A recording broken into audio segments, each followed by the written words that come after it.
Hello friends, वैदिक मूवमेंटमध्ये तुमचं स्वागत आहे. तर आजचा व्हिडिओचा विषय आहे अंगावरून पांढरे जाणे. अंगावरून पांढरे जाणे म्हणजेच योनीमधून डिस्चार्ज होणे किंवा योनीमधून स्राव होणे. त्याचबरोबर याला व्हाईट डिस्चार्ज असेही म्हणतात. हे अंगावरून पांढरे पाणी जाणं किंवा व्हाईट डिस्चार्ज होणं याबद्दल खूप गैरसमज आहेत आणि बऱ्याच स्त्रिया याबद्दल काही बोलतही नाहीत. कारण बऱ्याच स्त्रिया क्लिनिकमध्ये येतात आणि त्यांना त्यांची जी लक्षणं असतात ते व्यवस्थित सांगता येत नाही. त्यांना खूप गैरसमज असतात व्हाईट डिस्चार्जबद्दल किंवा ल्युकोरियाबद्दल. बऱ्याच वेळा त्यांना कळत नसतं की हा व्हाईट डिस्चार्ज म्हणजे काय आहे. कारण बऱ्याच वेळा व्हाईट डिस्चार्ज हा फिजिओलॉजिकल पण असू शकतो, म्हणजेच तो नॉर्मल पण असू शकतो. आणि तरीही बऱ्याच स्त्रियांना त्याबद्दल काळजी वाटते की आपल्या अंगावरून जाते का, किंवा त्याबद्दल त्यांना काळजी वाटते आणि त्यानंतर त्या ट्रीटमेंट घेण्याचा प्रयत्न करतात त्यासाठी.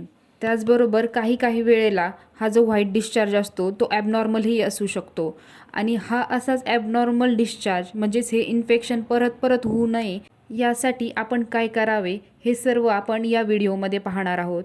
तर व्हिडिओ शेवटपर्यंत पहा. म्हणजेच तुमचे अंगावरून पांढरे जाणं किंवा व्हाईट डिस्चार्ज का होतोय, त्याची कारणे, लक्षणे, त्याचबरोबर त्यासाठी ट्रीटमेंट काय असेल हे सर्व आपण या व्हिडिओमध्ये डिटेलमध्ये पाहणार आहोत. तर चॅनलला अजून तुम्ही सबस्क्राईब केलेलं नसेल तर असेच नवनवीन व्हिडिओ पाहण्यासाठी चॅनलला सबस्क्राईब करा. तर सर्वात आधी नॉर्मल डिस्चार्ज म्हणजे नॉर्मल योनीतून स्राव काय असतो हे आपण पाहूयात.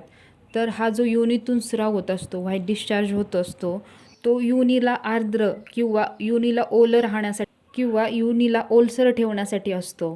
आणि हा जो असतो म्हणजेच हा फिजिओलॉजिकल किंवा जो नॉर्मल व्हाईट डिस्चार्ज असतो तो आपल्या योनीला वेगवेगळ्या इन्फेक्शनपासून किंवा जीवजंतूंपासून प्रोटेक्शन करण्यासाठी मदत करतो. कारण योनी हा एक्सपोज्ड पार्ट असतो. त्याचबरोबर त्याच्यासमोर म्हणजेच पुढच्या साईडला युरिनरी बॅग किंवा लघवीची पिशवी असते. त्याचबरोबर बॅक साईडला ॲनल कॅनल असतो. त्यामुळे त्यामधून इन्फेक्शन होण्याचेही चान्सेस असतात. त्यामुळे या वेगवेगळ्या जीवजंतूंपासून किंवा इन्फेक्शनपासून प्रोटेक्शनसाठी स्वतःचं असं प्रोटेक्शन म्हणून योनी मार्गातून एक स्राव किंवा डिस्चार्ज येतो आणि त्यालाच व्हाईट डिस्चार्ज किंवा अंगावरून पांढरे जाणे असे म्हणतात.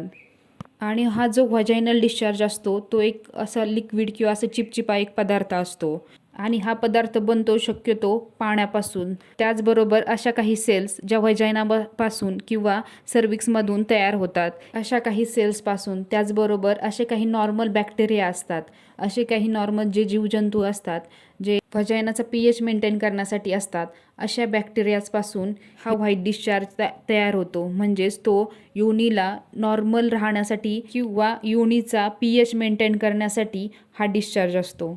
आता बऱ्याच वेळा बऱ्याच स्त्रियांच्या मनात हा प्रश्न पडतो की हा डिस्चार्ज नॉर्मल पण असतो का? तर हो, हा डिस्चार्ज नॉर्मल पण असतो. हा जर काही प्रमाणात जर झाला तर, म्हणजेच एक साधारण 4-5 ml पर्यंत जर डिस्चार्ज आहे, त्याचा कुठलाही प्रकारचा वास येत नाही किंवा खराब स्मेल येत नाही किंवा हा जो डिस्चार्ज आहे त्यामुळे योनीला खाज येत नाही, त्या भागात आग होत नाही, अशा वेळेला हे जे अंगावरून जाणे किंवा हा व्हाईट डिस्चार्ज होणे एकदम नॉर्मल असतो. आणि हा जो व्हाईट डिस्चार्ज आहे हा प्रत्येक महिलामध्ये वेगवेगळ्या प्रकारचा असू शकतो. म्हणजे काही स्त्रियांमध्ये अगदी कमी असतो आणि काही स्त्रियांमध्ये थोड्याफार प्रमाणात जास्तही असू शकतो. हा नॉर्मल डिस्चार्ज कधी जास्त असू शकतो तर जेव्हा प्रेग्नन्सी असते तेव्हाही हा नॉर्मल डिस्चार्ज जास्त प्रमाणात असू शकतो. त्याचबरोबर जर स्त्रियांना गर्भनिरोधक गोळ्या जर चालू असतील अशा वेळेलाही हा डिस्चार्ज जास्त प्रमाणात असू शकतो. त्याचबरोबर ओव्ह्युलेशनच्या वेळेला म्हणजेच पिरियडच्या 14व्या, 15व्या, 16व्या, 17व्या या दिवसांमध्ये, साधारण या दिवसांमध्ये ओव्ह्युलेशन होत असतं. या दिवसांमध्येही व्हाईट डिस्चार्ज जास्त होऊ शकतो आणि हे एकदम नॉर्मल असते. त्याचबरोबर अजून एक कारण असतं, जेव्हा मुली वयात येत असतात यावेळेला त्यांचे ओव्हरीजचे फंक्शन्स चालू होत असतात आणि हे एक साईन असतं की आता तुमच्या पाळीची सुरुवात होणार आहे. यावेळेलाही व्हाईट डिस्चार्ज जास्त होऊ शकतो.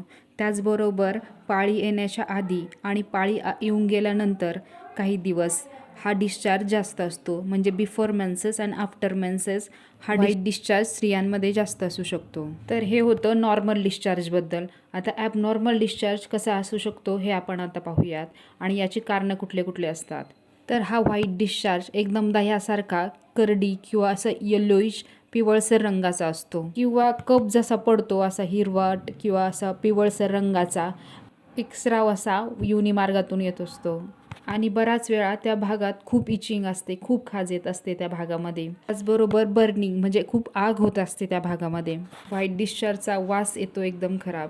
त्याचबरोबर योनी भागात खूप वेदना होतात बऱ्याच स्त्रियांना. त्याचबरोबर बऱ्याच स्त्रियांना संबंध ठेवायलाही त्रास होतो. त्यालाच डिस्पॅरोनिया असेही म्हणतात. त्याचबरोबर डिस्चार्जसोबत काही स्त्रियांना फिवर पण येऊ शकतो. त्याचबरोबर लघवीलाही त्रास होऊ शकतो. लघवीला आग होऊ शकते, जळजळ होऊ शकते. त्याचबरोबर खूप वेळा लघवीला जाण्याचेही लक्षणे असू शकतात. तर ही होती सर्व ॲबनॉर्मल डिस्चार्जची लक्षणे. तर हे अंगावरून पांढरं जाण्याची कारणं काय काय असू शकतात हे आपण पाहूयात. तर सर्वात पहिलं आणि महत्त्वाचं कारण आहे इन्फेक्शन. तर फिमेल रिप्रोडक्टिव्ह सिस्टीम जे आहे त्यामध्ये कुठेही इन्फेक्शन होऊ, अगदी सर्विक्समध्ये होऊ, पिशवीला इन्फेक्शन असू, कुठेही इन्फेक्शन असलं तरी हा ॲबनॉर्मल व्हाईट डिस्चार्ज होऊ शकतो. त्याचबरोबर आजकाल बऱ्याच स्त्रिया टॅम्पोन्स यूज करतात. त्याचबरोबर संबंध ठेवताना कंडोम्स यूज करतात. अशा वेळेलाही ॲलर्जी होऊन इन्फेक्शन होण्याचे चान्सेस असतात. अशा वेळेलाही ॲबनॉर्मल व्हाईट डिस्चार्ज होऊ शकतो. त्याचबरोबर योनी मार्गाच्या हायजीनसाठी काही प्रॉडक्ट्स वापरतात काही स्त्रिया. त्या प्रॉडक्टमुळेही कधी ॲलर्जी होण्याची शक्यता असते आणि त्यामुळेही व्हाईट डिस्चार्ज वाढू शकतो. त्याचबरोबर व्हाईट डिस्चार्ज होण्याचं अजून एक महत्त्वाचं कारण म्हणजे योनी भागामध्ये फंगल इन्फेक्शन होणे. फंगल इन्फेक्शनचं खूप प्रमाण वाढलं आहे आणि बऱ्याच स्त्रियांमध्ये हे पाहिलं जातं आणि शक्यतो हे जे कोस्टल एरियाजमध्ये राहतात त्या स्त्रियांमध्ये फंगल इन्फेक्शन होण्याचे खूप चान्सेस असतात. कारण त्या ठिकाणी दमट वातावरण असते. जसे की गोवा, मुंबई अशा ठिकाणी दमट वातावरण असल्यामुळे फंगल इन्फेक्शन होण्याचे खूप चान्सेस असतात. अशा वेळेला ग्रॉइन रिजनमध्ये फंगल इन्फेक्शन जर झालेलं असेल किंवा योनी भागामध्येही फंगल इन्फेक्शन जर झालेलं असेल तर व्हाईट डिस्चार्ज होण्याचं प्रमाण वाढतं. अजून एक महत्त्वाचं कारण म्हणजे हायजीन नसणं. म्हणजे योनी भागामध्ये हायजीन जर व्यवस्थित नसेल तरीही व्हाईट डिस्चार्ज होण्याचं प्रमाण वाढते. तर व्हाईट डिस्चार्ज होण्याची ही काही महत्त्वाची कारणं होती. तर यामध्ये लक्षणं, अजून काय लक्षणं असतात हे आपण पाहूयात. ह्या व्हाईट डिस्चार्जसोबत अशक्तपणा येतो बऱ्याच स्त्रियांना. हातापायांमध्ये खूप वेदना होतात. शरीर जड झाल्याप्रमाणे वाटते. खूप चिडचिड होते स्त्रियांची. चक्कर येते. भूक लागत नाही. पोट व्यवस्थित साफ होत नाही. सतत लघवीला जावे लागते. पोट जड वाटतं. योनी मार्गात खूप खाज येते किंवा आग होते त्या भागामध्ये. तर आत्तापर्यंत आपण पाहिलं की ॲबनॉर्मल डिस्चार्ज कुठला असतो, नॉर्मल डिस्चार्ज कुठला असतो. त्याचबरोबर व्हाईट डिस्चार्ज होण्याची कारणे आणि लक्षणे काय असतात. तर आपण आता हे पाहूयात की हा व्हाईट डिस्चार्ज होऊ नये यासाठी आपण काय करू शकतो. तर यामध्ये सर्वात पहिला पॉईंट आहे, बऱ्याच स्त्रियांना योनी भाग वॉश करण्याची सवय असते आणि ते दिवसभरात खूप वेळा योनी भाग वॉश करतात. तर हे करणं तुम्हाला थांबवावं लागेल. कारण तुम्ही खूप वेळा योनी भाग आतून किंवा योनी भाग जर वॉश करत असाल तर अशा वेळेला त्या भागाचा pH मेंटेन राहत नाही. कारण खूप वेळा वॉश केल्यामुळे त्या भागाचा जो pH आहे किंवा जे नॉर्मल बॅक्टेरियाज असतात त्या भागामध्ये, जे योनी भागाला नॉर्मल राहण्यासाठी असतात, ते वॉशआउट होऊन जातात आणि त्यामुळे इन्फेक्शन होण्याचे चान्सेस वाढतात आणि ॲबनॉर्मल डिस्चार्ज होतो. त्यामुळे दिवसभरात 1 ते 2 वेळेलाच योनी भाग वॉश करा आणि हे सफिशियंट आहे तुमचा योनी भाग क्लीन राहण्यासाठी. आणि योनी भाग कोरडा करण्यासाठी एक सेपरेट टॉवेल ठेवा किंवा तुम्ही टॉयलेट पेपरही यूज करू शकता. फक्त जे सेंटेड टॉयलेट पेपर्स असतात त्याचा वापर करू नका. आणि तुमचा हा योनी भाग कोरडा करायचा किंवा क्लीन करायचा पॅटर्न पुढून मागे ठेवा. कारण मागच्या साईडला लॅट्रिनचा भाग असतो, म्हणजे ॲनल कॅनल असतो. ह्या भागात जे बॅक्टेरियाज असतात तेही पुढच्या साईडला येण्याची शक्यता असते. त्यामुळे योनी भाग स्वच्छ करताना किंवा कोरडा करताना पुढच्या साईडपासून सुरुवात करायची आणि नंतर मागच्या साईडला कोरडे करायचे. म्हणजेच योनीचे इन्फेक्शन किंवा लघवीचे इन्फेक्शन होण्याचे चान्सेस होणार नाहीत. आणि बऱ्याच स्त्रिया योनी भाग साबणाने स्वच्छ करतात. तर हे जे साबन्स असतात एकदम माइल्ड पाहिजे, एकदम सौम्य प्रकारचे साबण पाहिजेत. त्याला कुठलाही प्रकारचा स्मेल किंवा सेंट नको आहे. त्यामुळे एकतर तुम्ही साध्या गरम पाण्यानेच योनी भाग स्वच्छ करू शकतात किंवा मग साधा एकदम सौम्य साबणही वापरू शकतात. त्याचबरोबर बाजारामध्ये असे काही क्लिन्झर्स आहेत, नॉन सोप क्लिन्झर्स, तेही या भागात स्वच्छ करण्यासाठी असतात. तेही तुम्ही वापर करू शकतात.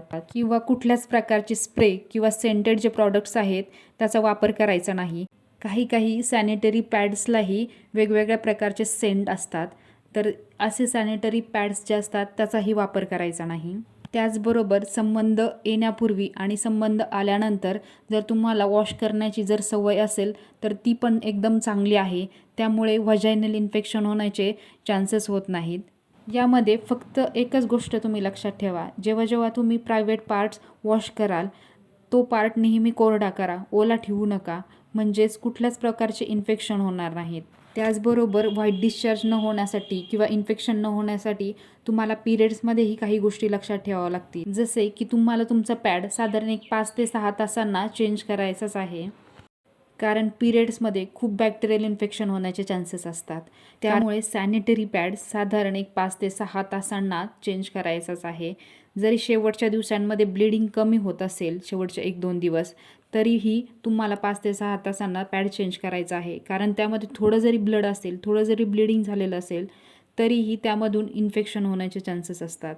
त्यामुळे हा पॅड साधारण तुम्ही 5 ते 6 तासांना चेंज करायचाच आहे. तर व्हाईट डिस्चार्ज होण्याच्या कारणांमध्ये आपण अजून एक कारण पाहिलं होतं, ते म्हणजे फंगल इन्फेक्शन. तर फंगल इन्फेक्शन न होण्यासाठी आपण काय काय काळजी घेऊ शकतो? सर्वात महत्त्वाचं म्हणजे खूप टाईट कपडे वापरू नका. खूप टाईट अंडरविअर किंवा खूप टाईट लेगिन्स घालण्याची सवय असते बऱ्याच मुलींना किंवा स्त्रियांना, तर ते वापरू नका. कारण त्यामुळे खूप घाम येतो आणि इन्फेक्शनला प्रोन होतात.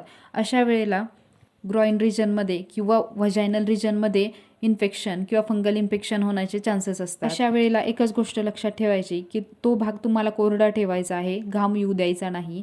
खूप टाईट अंडरविअर किंवा खूप टाईट कपडे घालायचे नाहीत. त्यामुळे फंगल इन्फेक्शन होण्याचे चान्सेस कमी होतील. तर ही होती व्हाईट डिस्चार्ज होण्याची कारणे, लक्षणे. त्याचबरोबर व्हाईट डिस्चार्ज होऊ नये किंवा त्याचा बचाव करण्यासाठी आपण काय काय करू शकतो.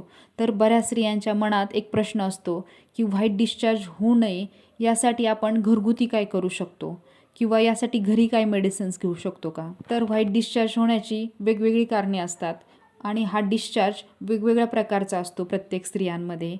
त्यामुळे यासाठी काही असं स्पेसिफिक मेडिसिन नाही की तुम्ही आत्ता एक मेडिसिन घ्याल आणि ह्याच्यावर लगेच तुमची ट्रीटमेंट होईल, असे नाही. तुम्हाला कुठली कुठली लक्षणं आहेत, फक्त व्हाईट डिस्चार्ज होतो का, त्याचबरोबर त्यासोबत अजून कुठले कुठले लक्षणं आहेत, तुमचं व्हाईट डिस्चार्ज होण्याचं प्रमाण किती आहे, यानुसारच ट्रीटमेंट ठरवली जाईल. त्यामुळे व्हाईट डिस्चार्जला न लाजता किंवा न लपवता लगेच तुम्हाला तुमच्या गायनेकोलॉजिस्टकडे जायचं आहे आणि व्यवस्थित तुम्हाला ट्रीटमेंट घ्यायची आहे. तर हे होते व्हाईट डिस्चार्ज होण्याची कारणे, लक्षणे आणि त्यावरील उपाय. या व्यतिरिक्त जर तुम्हाला काही प्रश्न असतील तर कमेंट बॉक्समध्ये नक्की टाका. Stay healthy, stay happy.